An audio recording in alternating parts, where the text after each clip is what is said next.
Hi friends, welcome back to my YouTube channel Adya vlogs Kannada. ನಾನು ನಾಗವೇಣಿಗೌಡ. So ಇವತ್ತಿನ ಒಂದು ವಿಡಿಯೋದಲ್ಲಿ ನಾನು ಹರ್ಬಲ್ ಬ್ಲೀಚಿಂಗ್ ಪೌಡರ್ನ ಯಾವ ರೀತಿ ಪ್ರಿಪೇರ್ ಮಾಡ್ಕೊಬೇಕು ಅನ್ನೋದ್ರ ಬಗ್ಗೆ ನಾನು ನಿಮಗೆ ಡೀಟೇಲಾಗಿ ತಿಳಿಸ್ಕೊಡ್ತೀನಿ. ಸೊ ಇನ್ನು ಯಾರೆಲ್ಲ ನಮ್ಮ ಚಾನಲ್ಗೆ ಸಬ್ಸ್ಕ್ರೈಬ್ ಆಗಿಲ್ಲ ದಯವಿಟ್ಟು ಸಬ್ಸ್ಕ್ರೈಬ್ ಆಗಿ ಅಂತ ಹೇಳ್ತಾ ಈ ಒಂದು ವಿಡಿಯೋನ ಸ್ಟಾರ್ಟ್ ಮಾಡ್ತಾ ಇದ್ದೀನಿ. ಮುದ್ದು ಮುದ್ದಾಗಿ ಮಾತಾಡುವಾಗ ನಿನ್ನ ಚಂದ ಇನ್ನು ಚಂದ. ನೋಡಿ ಫ್ರೆಂಡ್ಸ್, ಸಡನ್ ಆಗಿ ನಮಗೆ ಯಾವ್ದಾದ್ರು ಪಾರ್ಟಿ ಫಂಕ್ಷನ್ಸ್ ಬುಕ್ ಆಯಿತು ಅಂತಂದರೆ ನಮ್ಮ ಹತ್ರ ಟೈಮ್ ಇರಲ್ಲ. ಸೊ ಆವಾಗ ನಾವು ಪಾರ್ಲರ್ಗೆ ಹೋಗಿ ಫೇಶಿಯಲ್ ಆಗಿರ್ಬೋದು, ಬ್ಲೀಚಿಂಗ್ ಆಗಿರ್ಬೋದು, ಡಿಟ್ಯಾನ್ ಆಗಿರ್ಬೋದು, ಅಥವಾ ಫೇಸ್ ಕ್ಲೀನಪ್ ಆಗಿರ್ಬೋದು ಮಾಡಿಸ್ಕೊಳೋದಕ್ಕೆ ನಮಗೆ ಸಮಯ ಇರೋದಿಲ್ಲ. ಯಾವುದೇ ಒಂದು ಫೇಸ್ ಕ್ಲೀನಪ್ ಆದ್ರೂ ಕೂಡ, ಫೇಶಿಯಲ್ ಆದ್ರೂ, ಬ್ಲೀಚಿಂಗ್ ಆದ್ರೂ ಅದು ತನ್ನ ಪ್ರೊಸೀಜರ್ನ ಸ್ಟಾರ್ಟ್ ಮಾಡೋದಕ್ಕೆ ಸ್ಕಿನ್ನಲ್ಲಿ ಕೆಲಸ ಮಾಡಿ ಸ್ಕಿನ್ನ ಗ್ಲೋ ಆಗಿರ್ಬೋದು ಅಥವಾ ಸ್ಕಿನ್ನ ಪ್ರೊಟೆಕ್ಟ್ ಮಾಡೋದಾಗಿರ್ಬೋದು 3 days ಆದಮೇಲೆ ರಿಸಲ್ಟ್ ನಮಗೆ ಗೊತ್ತಾಗೋದು. ಸೊ ಮಾಡಿಸಿದ ತಕ್ಷಣ ನಮಗೆ ಯಾವುದೇ ರೀತಿಯ ರಿಸಲ್ಟು ಗೊತ್ತಾಗೋದಿಲ್ಲ. ಸೊ ಈ ರೀತಿ ಇದ್ದಾಗ ನಮಗೆ 3 ದಿನವೂ ಟೈಮ್ ಇರೋದಿಲ್ಲ ಮತ್ತು ಮಾಡಿಸ್ಕೊಳೋದಕ್ಕೂ ಸಹ ಟೈಮ್ ಇರೋಲ್ಲ ಅಂತ ಅಂದ ಪಕ್ಷದಲ್ಲಿ ಈ ಒಂದು ಮನೆಯಲ್ಲೇ ಹರ್ಬಲ್ ಬ್ಲೀಚಿಂಗ್ ಪೌಡರ್ನ ನಾವು ಪ್ರಿಪೇರ್ ಮಾಡ್ಕೊಬೋದು ನ್ಯಾಚುರಲ್ ಆಗಿ. ಯಾವುದೇ ರೀತಿಯ ಸೈಡ್ ಎಫೆಕ್ಟ್ಸ್ ಕೂಡ ಈ ಒಂದು ಬ್ಲೀಚಿಂಗಲ್ಲಿ ಇರೋದಿಲ್ಲ. ನಾವು ಪಾರ್ಲರ್ಗೆ ಹೋಗಿ ಮಾಡಿಸ್ಕೊಂಡಾಗ ನಾವು ಬಿಸಿಲಿಗೆ ಹೋಗೋದಿರೋದಿಲ್ಲ ಮತ್ತು ಸ್ಕಿನ್ನ ಪ್ರೊಟೆಕ್ಟ್ ಮಾಡ್ಕೊಬೇಕು, ಈ ಒಂದು ಪ್ರೊಸೀಜರ್ ಇರುತ್ತೆ. ಸೊ ಈ ಒಂದು ಫೇಸ್ ಮನೆಯಲ್ಲೇ ಮಾಡ್ಕೊಳ್ಳೋಂತಹ ಬ್ಲೀಚಿಂಗ್ ಹರ್ಬಲ್ ಪೌಡರ್ನ ನಾವು ಮಾಡ್ಕೊಂಡಾಗ ಈ ರೀತಿ ಯಾವುದೇ ರೀತಿಯ ಪ್ರಾಬ್ಲಮ್ ಇರೋದಿಲ್ಲ. ಮತ್ತು ಇನ್ನೊಂದು ಏನಂತ ಅಂದರೆ, ಸಂಜೆ ಏನಾದರೂ ಮೇಕಪ್ ಇದೆ ಅಥವಾ ಫಂಕ್ಷನ್ ಇದೆ ಏನಾದರೂ ಇದೆ ಅನ್ಬೇಕಾದ್ರೆ ನಾವು ಬೆಳಗ್ಗೆ ನೆನೆ ಹೋಗಿ ಪಾರ್ಲರಲ್ಲಿ ಫೇಶಿಯಲ್ ಆಗಿರ್ಬೋದು, ಡಿಟೈನ್ ಆಗಿರ್ಬೋದು, ಕ್ಲೀನಪ್ ಆಗಿರ್ಬೋದು ಮಾಡಿಸ್ಕೊಂಡು ಹೋದರೆ ನಾವು ಅದಕ್ಕೆ 24 ಗಂಟೆ ಟೈಮ್ ಇರುತ್ತೆ. 24 ಗಂಟೆ ಒಳಗಾಗಿ ನಾವು ಫೇಶಿಯಲ್ಲು ಇದನ್ನೆಲ್ಲ ಮಾಡಿಸಿದಾಗ ಸೋಪ್ ಆಗಿರ್ಬೋದು ಅಥವಾ ಕ್ರೀಮ್ ಆಗಿರ್ಬೋದು, ನೈಟ್ ಕ್ರೀಮ್ ಆಗಿರ್ಬೋದು ಅಪ್ಲೈ ಮಾಡೋ ಹಾಗಿಲ್ಲ.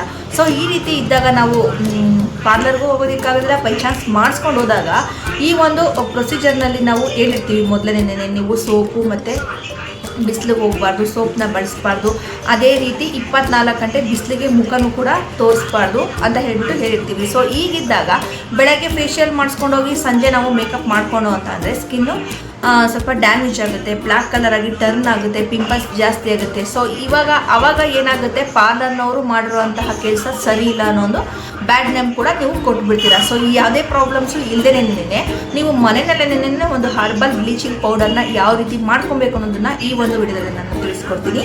ಸೊ ವಿಡಿಯೋ ಸ್ಟಾರ್ಟ್ ಮಾಡೋಣ. ಈ ಒಂದು ವಿಡಿಯೋದಲ್ಲಿ ನಿಮಗೆ ಮನೆಯಲ್ಲೇ ಮಾಡ್ಕೊಳ್ಳುವಂತಹ ಹರ್ಬಲ್ ಬ್ಲೀಚಿಂಗ್ ಪೌಡರ್ಗೆ ಏನೆಲ್ಲ ಥಿಂಗ್ಸ್ ಬೇಕಾಗುತ್ತೆ, ಪ್ರಾಡಕ್ಟ್ಸ್ನ ನೀವು ಮನೆಯಲ್ಲೇ ಯಾವ ರೀತಿ ಪ್ರಿಪೇರ್ ಮಾಡಿಕೊಂಡು ಈ ಒಂದು ಹರ್ಬಲ್ ಬ್ಲೀಚಿಂಗ್ ಪೌಡರ್ನ ರೆಡಿ ಮಾಡ್ಕೊಳ್ಳೋದ್ರ ಬಗ್ಗೆ ನಾನು ಡೀಟೇಲಾಗಿ ತಿಳಿಸ್ಕೊಡ್ತೀನಿ. ಸೊ ಈ ಒಂದು ಬ್ಲೀಚಿಂಗ್ ಪೌಡರ್ನ ನಾನು ಪರ್ಸ್ನಲಾಗಿ ಯೂಸ್ ಮಾಡ್ತಾ ಇದ್ದೀನಿ. ಸೊ ಹಾಗಾಗಿ ನನ್ನ ಸ್ಕಿನ್ಗೆ ಯಾವುದೇ ರೀತಿಯ ಡ್ಯಾಮೇಜ್ ಆಗಿರ್ಬೋದು, ಇಚ್ಚಿಂಗ್ ಆಗಿರ್ಬೋದು, ಮತ್ತು ಪಿಂಪಲ್ಸ್ ಆಗಿರ್ಬೋದು, ಪಿಂಪಲ್ಸ್ ಮಾರ್ಕ್ಸ್ ಆಗಿರ್ಬೋದು ಎಲ್ಲನೂ ಕೂಡ ಕಂಟ್ರೋಲ್ ಆಗಿದೆ. ಸೊ ಈ ಒಂದು ಪ್ರಾಡಕ್ಟು ಮಕ್ಕಳಿಗೆ ಸೋಪ್ನ ಯೂಸ್ ಮಾಡೋದ್ರ ಬದಲು ಈ ಒಂದು ಪೌಡರ್ನ ನಾವು ಪ್ರಿಪೇರ್ ಮಾಡಿ ಮನೆಯಲ್ಲೇ ಇಟ್ಕೊಂಡು ಮಕ್ಕಳಿಗೂ ಸಹ ಅಪ್ಲೈ ಮಾಡ್ತಾ ಬಂದರೆ ಮಕ್ಕಳು ಸ್ಕಿನ್ ಕೂಡ ತುಂಬಾ ನ್ಯಾಚುರಲ್ ಆಗಿ ಚೆನ್ನಾಗಿರುತ್ತೆ, ಯಾವುದೇ ರೀತಿಯ ಡ್ಯಾಮೇಜ್ ಕೂಡ ಆಗೋದಿಲ್ಲ. ಸೊ ಇದು 12 ವರ್ಷದ ಮಕ್ಕಳಿಗೆ ತುಂಬಾ ಹೆಲ್ಪ್ ಆಗುತ್ತೆ. ಯಾಕೆಂದರೆ 12 ವರ್ಷ ಆಗಿದ್ದಂಗೆ ಹೆಣ್ಮಕ್ಳಲ್ಲಿ ಹಾರ್ಮೋನ್ ಇಂಬ್ಯಾಲೆನ್ಸ್ ಸ್ಟಾರ್ಟ್ ಆಗುತ್ತೆ. ಸೊ ಈ ರೀತಿ ಸ್ಟಾರ್ಟ್ ಆದಾಗ ಪಿಂಪಲ್ಸ್ ಆಗಿರ್ಬೋದು, ಮತ್ತು ರ್ಯಾಷಸ್ ಆಗಿರ್ಬೋದು, ಸ್ಕಿನ್ನು ಬೇರೆ ಥರ ಕಲರ್ಗೆ ಟರ್ನ್ ಆಗೋದಾಗಿರ್ಬೋದು, ಇದೆಲ್ಲ ಸಮಸ್ಯೆಗಳಿಗೂ ಈ ಒಂದು ಬ್ಲೀಚಿಂಗ್ ಪೌಡರ್ ತುಂಬಾ ಹೆಲ್ಪ್ ಆಗುತ್ತೆ. ಸೊ ಈ ಒಂದು ಪೌಡರ್ನ ಮಾಡ್ಕೊಳೋದು ಹೇಗಿರೋದನ್ನ ಈ ಒಂದು ವಿಡಿಯೋದಲ್ಲಿ ತಿಳಿಸ್ಕೊಡ್ತೀನಿ. ಸೊ ಬನ್ನಿ ವಿಡಿಯೋ ಸ್ಟಾರ್ಟ್ ಮಾಡೋಣ. ನೋಡಿ ಫ್ರೆಂಡ್ಸ್, ಈ ಒಂದು ಫೇಸ್ ಬ್ಲೀಚಿಂಗ್ ಪೌಡರ್ನ ಮಾಡ್ಕೊಳೋದಕ್ಕೆ ನಮಗೆ ಬೇಕಾಗೋ ಇಂಗ್ರೀಡಿಯೆಂಟ್ಸ್ ಏನೆಲ್ಲ ಬೇಕು ಅನ್ನೋದನ್ನ ನೋಡ್ಕೊಂಬರೋಣ. ಈ ಒಂದು ಪೌಡರ್ ನಮ್ಮ ಸ್ಕಿನ್ನ ಹೈಡ್ರೇಟ್ ಮಾಡೋದಕ್ಕೆ ತುಂಬ ಹೆಲ್ಪ್ ಮಾಡುತ್ತೆ. ಸೊ ಮೊದಲನೇದಾಗಿ ನೀಮ್ ಬೇಕಾಗುತ್ತೆ, ಅದೇ ರೀತಿ ರೋಸ್ ಪೆಟಲ್ಸು, 1 ಕಪ್ನಷ್ಟು ಹೆಸರು ಕಾಳನ್ನು ನಾವು ತಗೋಬೇಕಾಗುತ್ತೆ. ಅನಂತರ ಅರ್ಧ ಕಪ್ನಷ್ಟು ಅಕ್ಕಿನ ತಗೋಬೇಕಾಗುತ್ತೆ, ರೈಸ್ನ ತಗೋಬೇಕಾಗುತ್ತೆ. ಅನಂತರ ಓಟ್ಸ್ ಬೇಕಾಗುತ್ತೆ ನಮಗೆ. ಸೊ ಈ ಒಂದು ಓಟ್ಸ್ ರೋಸ್ ಓಟ್ಸ್ ಆಗಿರಲಿ. ಸೊ ನೋಡ್ತಾ ಇದ್ದೀರಲ್ಲ, ಈ ಒಂದು ಬೌಲ್ನಲ್ಲಿ ಅರ್ಧ ಬೌಲ್ನಷ್ಟು ಓಟ್ಸ್ ಆಗಿರಲಿ. ಈ ಒಂದು ಓಟ್ಸು ನಮ್ಮ ಸ್ಕಿನ್ನ ಹೈಡ್ರೇಟ್ ಮಾಡೋದಕ್ಕೆ ತುಂಬಾ ಹೆಲ್ಪ್ ಮಾಡುತ್ತೆ. ಅನಂತರ ಒಂದು 4-5 ಕೆಂಪು ಗುಲಾಬಿ ಪೆಟಲ್ಸ್ನ ನಾನಿಲ್ಲಿ ಬಿಡಿಸಿ ಇಟ್ಕೊಂಡಿದ್ದೀನಿ. ಅನಂತರ ಸ್ವಲ್ಪ ನೀಮ್ ಅಂದರೆ ಒಂದು ಪ್ಲೇಟಲ್ಲಿ ಅರ್ಧ ಪ್ಲೇಟ್ ಆಗುವಷ್ಟು ನೀಮ್ ಅಂದರೆ ಬೇವಿನ ಎಲೆಗಳನ್ನು ಕೂಡ ನಾನು ತೆಗೆದು ಇಟ್ಕೊಂಡಿದ್ದೀನಿ. ಸೊ ಈ ನೀಮ್ ನಮ್ಮ ಚರ್ಮನ ತುಂಬಾ ಪ್ರೊಟೆಕ್ಟ್ ಮಾಡುತ್ತೆ. ಇಚ್ಚಿಂಗ್, ರ್ಯಾಷಸ್ ಇದನ್ನೆಲ್ಲ ಕಡಿಮೆ ಮಾಡೋದಕ್ಕೆ ಹೆಲ್ಪ್ ಮಾಡುತ್ತೆ. ಸೊ ಮೊದಲಿಗೆ ಒಂದು ಬೌಲಲ್ಲಿರುವಂತಹ ಹೆಸರು ಕಾಳನ್ನ ನಾನು ಚೆನ್ನಾಗಿ ವಾಶ್ ಮಾಡ್ಕೊತಾ ಇದ್ದೀನಿ. ಅದರಲ್ಲಿರುವಂತಹ ಧೂಳು, ಏನಾದರೂ ಕೆಮಿಕಲ್ ಆ್ಯಡ್ ಮಾಡಿದರೆ ಅದೆಲ್ಲ ಹೋಗಲಿ ಅಂತ ಹೇಳಿಬಿಟ್ಟು ನೀಟಾಗಿ ವಾಶ್ ಮಾಡಿಕೊಂಡು ಒಂದು ದೊಡ್ಡ ಪ್ಲೇಟಲ್ಲಿ ಅದನ್ನು ಆರಿಸ್ಕೊತಾ ಇದ್ದೀನಿ. ನೋಡಿ, ಈ ರೀತಿ ಹಸಿಯಾಗಿರುವಂತಹ ಹೆಸರು ಕಾಳನ್ನ ಸ್ವಲ್ಪ ಆರೋದಕ್ಕೆ ಬಿಡಬೇಕು. ಅನಂತರ ಅರ್ಧ ಕಪ್ನಷ್ಟು ತೊಗೊಂಡಿರೋ ಅಕ್ಕಿನ ನೀಟಾಗಿ ನೀರಿನಲ್ಲಿ ನೆನೆಸ್ಕೋಬೇಕು. ನೆನೆಸ್ಕೊಂಡಾದ ನಂತರ ಅದನ್ನು ಕೂಡ ಒಣೆ ಹಾಕೋಬೇಕು ನೀಟಾಗಿ. ಅಕ್ಕಿಯಲ್ಲಿರುವಂತಹ ನೀರಿನ ಅಂಶ ಎಲ್ಲನೂ ಕೂಡ ಡ್ರೈ ಆಗೋ ಹಾಗೆ ಒಣಗಿಸ್ಕೋಬೇಕು. ಒಂದು 2-3 ದಿವಸ ಒಣಗಿಸ್ಕೊಂಡ್ರೂ ಪರವಾಗಿಲ್ಲ. ಅದೇ ರೀತಿ ಓಟ್ಸ್ನು ಕೂಡ ವಾಶ್ ಮಾಡ್ಕೊಳೋದು ಬೇಡ, ಅದನ್ನು ಹಾಗೆ ಬಿಸಿಲಿನಲ್ಲಿ ಸ್ವಲ್ಪ ಒಣಗಿಸ್ಕೊಂಡ್ರೆ ಸಾಕಾಗುತ್ತೆ. ಆನಂತರ ಪೆಟಲ್ಸ್ ಮತ್ತು ನೀಮ್ ಇದನ್ನೆರಡನ್ನೂ ಕೂಡ ನೀರಿನಲ್ಲಿ ವಾಶ್ ಮಾಡ್ಕೋಬೇಕು. ಏನಾದ್ರೂ ಅದರಲ್ಲಿರುವಂತಹ ಮೆಡಿಸನ್ ಆಗಿರ್ಬೋದು, ಏನಾದರೂ ಇರೋದೆಲ್ಲ ನೀಟಾಗಿ ವಾಶ್ ಮಾಡಬೇಕು ಅಂತ ಹೇಳಿ ಈ ರೀತಿ ನೀಟಾಗಿ ರೋಸ್ ಮತ್ತು ನೀಮ್ ಎಲೆನ ವಾಶ್ ಮಾಡಿಕೊಂಡು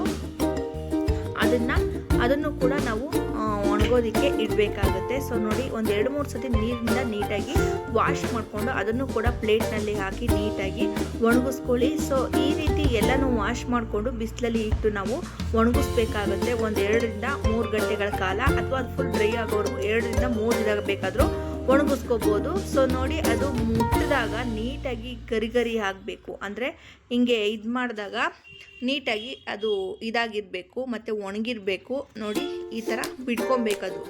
ಆ ರೀತಿ ಒಣಗಿಸ್ಕೋಬೇಕು. ಎಲ್ಲನೂ ಕೂಡ ನೀಟಾಗಿ ಒಣಗಿದೆ. ಈ ಒಣಗಿರುವಂತಹ ನೀಮ್, ರೋಸ್ ಎಲೆ ಮತ್ತು ಹೆಸರು ಕಾಳು, ಅಕ್ಕಿ ಮತ್ತು ಓಟ್ಸ್ನ ಸ್ವಲ್ಪ ಉಗುರು ಬೆಚ್ಚಗಿರುವಂತಹ ಫ್ಲೇಮಲ್ಲಿ ಇದನ್ನು ನೀಟಾಗಿ ಡ್ರೈ ಮಾಡ್ಕೋಬೇಕು, ಅಂದರೆ ಹುರ್ಕೋಬೇಕು. ನೋಡಿ, ಈ ರೀತಿ ನೀಟಾಗಿ ಹುರ್ಕೋಬೇಕು. ಲೋ ಫ್ಲೇಮಲ್ಲೇ ಇಟ್ಟು ಯಾವುದೇ ಕಾರಣಕ್ಕೂ ಸೀದು ಹೋಗದಿರೋ ಹಾಗೆ ಸ್ವಲ್ಪ ಮಟ್ಟಿಗೆ ಬೆಚ್ಚಗಾಗೋ ರೀತಿ ನಾವು ಹುರ್ಕೋಬೇಕು. ಸೊ ಈ ರೀತಿ ಹುರ್ಕೊಂಡಂತಹ ಈ ಎಲ್ಲ ಇಂಗ್ರೀಡಿಯೆಂಟ್ಸ್ನು ಒಂದು ಮಿಕ್ಸಿ ಜಾರ್ನಲ್ಲಿ ಹಾಕಿ ನಾವು ನೀಟಾಗಿ ಗ್ರೈಂಡ್ ಮಾಡಿಕೊಂಡು ಪೌಡರ್ ಮಾಡ್ಕೊಬೇಕಾಗುತ್ತೆ. ಅದಕ್ಕೆ ಒಂದು ಕಸ್ತೂರಿ ಮಂಚಲ್ನ ಆ್ಯಡ್ ಮಾಡ್ಕೊಬೇಕು. ಕಸ್ತೂರಿ ಅರಿಶಿಣ ಅಲ್ಲ, ಕಸ್ತೂರಿ ಮಂಚಲ್ ಮತ್ತು ಜೇಸ್ಟ ಮಧು ಅನ್ನೋ ಇನ್ನೊಂದು ಇಂಗ್ರೀಡಿಯೆಂಟ್ನ ನಾವು ಆ್ಯಡ್ ಮಾಡ್ಕೊಬೇಕು. ಇದು ಪೌಡರ್ ಸಿಗುತ್ತೆ ನಮಗೆ ಆನ್ಲೈನಲ್ಲಿ. ಸೊ ಅಲ್ಲಿ ಆರ್ಡರ್ ಮಾಡಿ ನಾವು ತೊಗೊಂಡು ಈ 2 ಇಂಗ್ರೀಡಿಯೆಂಟ್ಸ್ ಅದಕ್ಕೆ ಸೇರಿಸ್ಕೊಂಡು ನೀಟಾಗಿ ಗ್ರೈಂಡ್ ಮಾಡ್ಕೊಬೇಕಾಗುತ್ತೆ. ನೋಡಿ, ನೀಟಾಗಿ ಗ್ರೈಂಡ್ ಮಾಡ್ಕೊಂಡಾದ್ಮೇಲೆ ಅದು ತರತರಿಯಾಗಿರ್ದೇನೆ ಫುಲ್ ನೈಸಾಗಿ ನಾವು ಈ ಒಂದು ಪೌಡರ್ನ ರೆಡಿ ಮಾಡ್ಕೊಬೇಕಾಗುತ್ತೆ. ಸೊ ಈ ರೀತಿ ರೆಡಿ ಮಾಡ್ಕೊಂಡಂತಹ ಪೌಡರ್ನ ನಾವು ಫೇಸ್ಗೆ ಅಪ್ಲೈ ಮಾಡೋದಕ್ಕೆ ತುಂಬಾ ಚೆನ್ನಾಗಿರುತ್ತೆ. ಸೊ ಈ ರೀತಿ ಮಾಡ್ಕೊಂಡಾಗಿರೋಂತಹ ಈ ಒಂದು ಪೌಡರ್ನ ನಾವು ಸ್ಟೋರ್ ಮಾಡಿನೂ ಕೂಡ ಇಟ್ಕೊಬೋದು. ಬೇಕು ಅಂದಾಗ ನಾವು ಯೂಸ್ ಮಾಡ್ಕೊಬೋದು. ಯಾವುದೇ ಕಾರಣಕ್ಕೂ ಇದು ಕೆಟ್ಟೋಗೋದಿಲ್ಲ. ಫ್ರಿಜ್ಜಲ್ಲಿ ನಾವು ಒಂದು ಪ್ಲಾಸ್ಟಿಕ್ ಅಥವಾ ಗಾಜಿನ ಡಬ್ಬದಲ್ಲಿ ಸ್ಟೋರ್ ಮಾಡಿ ಇಟ್ಕೋಬೋದು. ಇದು ಮಕ್ಕಳಿಗೆ, ದೊಡ್ಡವ್ರಿಗೆ ತುಂಬಾ ಚೆನ್ನಾಗಿರುತ್ತೆ. ಇದರಲ್ಲಿರುವಂತಹ ಒಂದೊಂದು ಐಟಮು ಸಹ ನಮ್ಮ ಸ್ಕಿನ್ನ ತುಂಬ ಚೆನ್ನಾಗಿ ಹೈಡ್ರೇಟ್ ಮಾಡುತ್ತೆ. ಅಕ್ಕಿ ಆಗಿರ್ಬೋದು, ಹೆಸರು ಕಾಳು ಆಗಿರ್ಬೋದು, ಮತ್ತು ಜೇಸ್ಟ ಮಧು, ರೋಸ್ ಪೆಟಲ್ಸು ಮತ್ತು ನೀಮ್ ಎಲ್ಲನೂ ಸೇರಿ ನಮ್ಮ ಚರ್ಮನ ತುಂಬ ಹೈಡ್ರೇಟ್ ಮಾಡುತ್ತೆ. ಸೊ ಈ ರೀತಿ ಬೇಕು ಅಂದಾಗ 2 ಸ್ಪೂನ್ನಷ್ಟು ಹಾಕ್ಕೊಂಡು ನಾವು ನೀರು ಅಥವಾ ರೋಸ್ ವಾಟರ್ನಲ್ಲಿ ಮಿಕ್ಸ್ ಮಾಡಿ ಕೈಗೆ ಅಥವಾ ಮುಖಕ್ಕೆ ಫುಲ್ ಬಾಡಿ ಸ್ಕ್ರಬ್ಬಿಂಗ್ ಆಗಿನೂ ಕೂಡ ಯೂಸ್ ಮಾಡ್ತಾ ಬರ್ಬೋದು. ಸ್ಕಿನ್ ಸಡನ್ನಾಗಿ ಹೈಡ್ರೇಟ್ ಆಗುತ್ತೆ. ಸೊ ಈ ಒಂದು ಪೌಡರ್ ಎಲ್ಲರಿಗೂ ಕೂಡ ತುಂಬಾ ಚೆನ್ನಾಗಿ ಹೆಲ್ಪ್ ಆಗುತ್ತೆ. ಬೇಡದೇ ಇರೋ ಪ್ರಾಡಕ್ಟು, ಫೇಸ್ ವಾಶು ಇದನ್ನ ಯೂಸ್ ಮಾಡೋದ್ರ ಬದಲು ಸೋಪ್ಗಳನ್ನ ಈ ರೀತಿ ಪೌಡರ್ನ ತಯಾರು ಮಾಡಿಕೊಂಡು ನಾವು ಅಪ್ಲೈ ಮಾಡ್ತಾ ಬಂದರೆ ಸ್ಕಿನ್ನ ನ್ಯಾಚುರಲ್ ಆಗಿ ಪ್ರೊಟೆಕ್ಟ್ ಮಾಡಿಕೊಂಡು ಯಾವುದೇ ರೀತಿಯಾದಂತಹ ಇಚ್ಚಿಂಗು, ರ್ಯಾಷಸ್ಸು ಮತ್ತು ಸ್ಕಿನ್ ಡಾರ್ಕ್ ಆಗೋದು, ಲೈಟ್ ಆಗೋದು, ಪಿಂಪಲ್ಸ್ ಆಗೋದು, ಆ್ಯಕ್ನಿ ಆಗಿರ್ಬೋದು ಎಲ್ಲನೂ ಕೂಡ ಕಂಟ್ರೋಲ್ ಆಗುತ್ತೆ. ಸೊ ನೋಡಿ, ಈ ರೀತಿ ಮನೆಯಲ್ಲೇ ಫೇಸ್ ಸ್ಕ್ರಬ್ಬಿಂಗ್ ಅಥವಾ ಬ್ಲೀಚಿಂಗ್ ಪೌಡರ್ನ ರೆಡಿ ಮಾಡಿಕೊಂಡು ಹಚ್ತಾ ಬನ್ನಿ ಅಂತ ಈ ಒಂದು ವಿಡಿಯೋ ಮುಖಾಂತರ ನಾವು ಹೇಳ್ತಾ ಇದ್ದೀವಿ.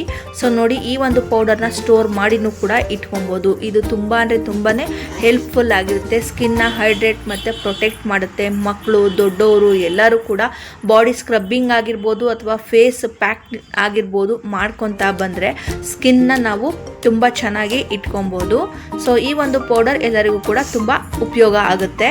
ನೋಡಿದ್ರಲ್ವಾ ಫ್ರೆಂಡ್ಸ್, ಇಷ್ಟು ಇಂಗ್ರೀಡಿಯೆಂಟ್ಸ್ನ ಬಳಸ್ಕೊಂಡು ನಾವು ನ್ಯಾಚುರಲ್ ಆಗಿ ಮನೆಯಲ್ಲೇ ಈ ಒಂದು ಬ್ಲೀಚಿಂಗ್ ಪೌಡರ್ನ ರೆಡಿ ಮಾಡ್ಕೊಬೋದು. ಸೊ ಈ ರೀತಿ ರೆಡಿ ಮಾಡ್ಕೊಂಡಂತಹ ಪೌಡರ್ನ ನಾವು ಪ್ರತಿದಿನ ಬೆಳಗ್ಗೆ ಮಕ್ಕಳು ಸ್ನಾನ ಮಾಡೋದಕ್ಕಿಂತ ಮುಂಚೆ ಅಥವಾ ನಾವು ಸ್ನಾನ ಮಾಡೋದಕ್ಕಿಂತ ಮುಂಚೆ 10 ನಿಮಿಷ ಒಳಗಾಗಿ ಮುಂಚೆನೇ ಆ ಒಂದು ಪೌಡರ್ಗೆ ರೋಸ್ ವಾಟರ್ ಆಗಿರ್ಬೋದು ಅಥವಾ ನಾರ್ಮಲ್ ವಾಟರ್, ರೋಸ್ ವಾಟರ್ ಇಲ್ಲಾಂದರೆ ನಾರ್ಮಲ್ ವಾಟರ್ನೇ ಹಾಕ್ಕೊಂಡು ಸ್ವಲ್ಪ ಲೆಮನ್ನ ಆ್ಯಡ್ ಮಾಡಿಕೊಂಡು ಫೇಸ್ ಪ್ಯಾಕ್ ಹಾಕ್ಕೊಂಡು ಅನಂತರ ಫೇಸ್ ವಾಶ್ ಮಾಡೋದ್ರಿಂದ ನಮ್ಮ ಫೇಸಲ್ಲಿರುವಂತಹ ಡೆಡ್ ಸ್ಕಿನ್ ಆಗಿರ್ಬೋದು ಮತ್ತು ಪಿಂಪಲ್ಸ್ ಮಾರ್ಕ್ಸ್ ಆಗಿರ್ಬೋದು, ಅದೇ ರೀತಿ ಪಿಂಪಲ್ಸ್ ಆಗಿ ಆ ಒಂದು ಜಾಗದಲ್ಲಿ ಏನಾದರೂ ಡೆಡ್ ಸೆಲ್ಸ್ಗಳಿದ್ದರೆ ಮತ್ತು ಓಪನ್ ಪೋರ್ಸ್ ಇದ್ದರೆ ಈ ಒಂದು ಪೌಡರಿಂದ ಅದನ್ನು ಸಹ ಕಡಿಮೆ ಮಾಡ್ಕೊತಾ ಬರ್ಬೋದು. ಸೊ ಇದು ನಮ್ಮ ಸ್ಕಿನ್ಗೆ ತುಂಬಾ ಪ್ರೊಟೆಕ್ಟಿವ್ ಆಗಿರುತ್ತೆ. ಇದರಲ್ಲಿರುವಂತಹ ವಿಟಮಿನ್, ಮಿನರಲ್ಸ್ ಮತ್ತು ಅದೇ ರೀತಿ ಅಕ್ಕಿಯಲ್ಲಿರುವಂತಹ ವೈಟ್ನಿಂಗ್ ಅಂಶ ನಮ್ಮ ಸ್ಕಿನ್ನ ತುಂಬ ಚೆನ್ನಾಗಿ ಹೈಡ್ರೇಟ್ ಮಾಡುತ್ತೆ. ಅದೇ ರೀತಿ ರೋಸು ಮತ್ತು ಬೇವಿನ ಎಲೆ ನಮ್ಮ ಸ್ಕಿನ್ಗೆ ತುಂಬಾ